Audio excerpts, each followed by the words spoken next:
जय मां कामाख्या। कामाख्या वरदे देवी नील पर्वत वासने त्वम देवी जगत माता योनि मुद्रे नमोस्तुते।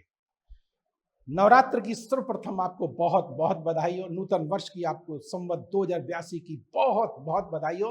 यह नूतन वर्ष आपके लिए मंगलमय हो। इसी कामना के साथ आइए आगे बढ़ते हैं और जानते हैं कि मिथुन राशि में इस माह क्या होने जा रहा है।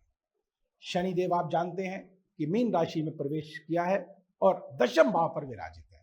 निश्चित जब दशम भाव पर विराजित हैं तो मान सम्मान प्रतिष्ठा इज्जत आपकी योजनाएं आपको फलीभूत होती हुई दिखाई दे रही हैं। लेकिन यहां पर बुध देव भी ध्यान रखिएगा, लग्नेश होकर के बुध देव यहां पर नीच के होकर के बैठे हुए हैं, तो कहीं ना कहीं अड़चन बिल्कुल आएगी और बुद्धि का फेर भी अवश्य आएगा, क्योंकि राहु साथ में बैठे हुए हैं, आपकी बुद्धि को भ्रमित कर सकते हैं। थोड़ी गलत तरीके का प्रयोग आप करने की कोशिश करेंगे, लेकिन कदापि ना करें, नहीं तो आपको बहुत बड़े नुकसान का पात्र आपको अवश्य होना पड़ेगा।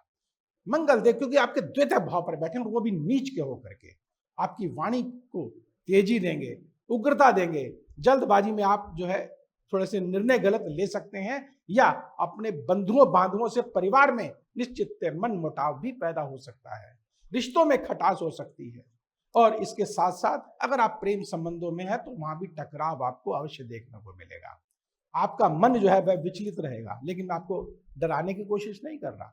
आपको पॉजिटिव साइन भी इसके ये हैं कि बृहस्पति देव आपके द्वादश भाव पर बैठे हुए हैं, वहां पे आपके सुख को न्यून करेंगे, लेकिन यहां से जब वह चतुर्थ भाव के आपको देखेंगे तो आपको हिम्मत भी देंगे, आपको साहस भी देंगे और आपको बुद्धि के द्वारा आपको सफलताएं भी अवश्य देंगे और आपको रोगों से भी मुक्ति करेंगे। देखिए, एक तरफ उसका नेगेटिव पहलू है तो दूसरी तरफ उसका जो है पॉजिटिव पहलू भी है। आप घबराएं नहीं। हाँ, जो ये नकारात्मकता है, निश्चित जो ये कष्ट हैं, इनसे मुक्त कैसे हो, मां कामाख्या का एक छोटा सा उपाय है जिसको करके निश्चित है आप इन कष्टों से मुक्त अवश्य हो सकते हैं। और एक विशेष जानकारी आपके समक्ष, आप अपनी पत्रिकाएं ज्योतिष को दिखाते हैं और अपनी समस्या भी बता देते हैं। यह कदापि गलती बिल्कुल ना करें, क्योंकि जब आप अपनी समस्या बता ही देंगे तो ज्योतिष की विद्वता का आपको कैसे पता चलेगा। अगर आप उनकी विद्वता जानना चाहते हैं तो बिल्कुल भी अपनी डेट ऑफ बर्थ दीजिएगा, लेकिन अपनी समस्या ना बताएं। उनको पूछिए, विद्वान को पूछिए, ज्योतिष को पूछिए, यहां आप मुझे अपनी समस्या बताएं, मेरी समस्या बताएं कि मेरे साथ क्या घटित हो रहा है। अगर वो तत्कालिक समस्या आपकी सही बता देते हैं तो निश्चित उसका उपाय भी आपको सही देंगे, जिसको करके आप निश्चित अपने कष्टों से मुक्त अवश्य हो सकते हैं।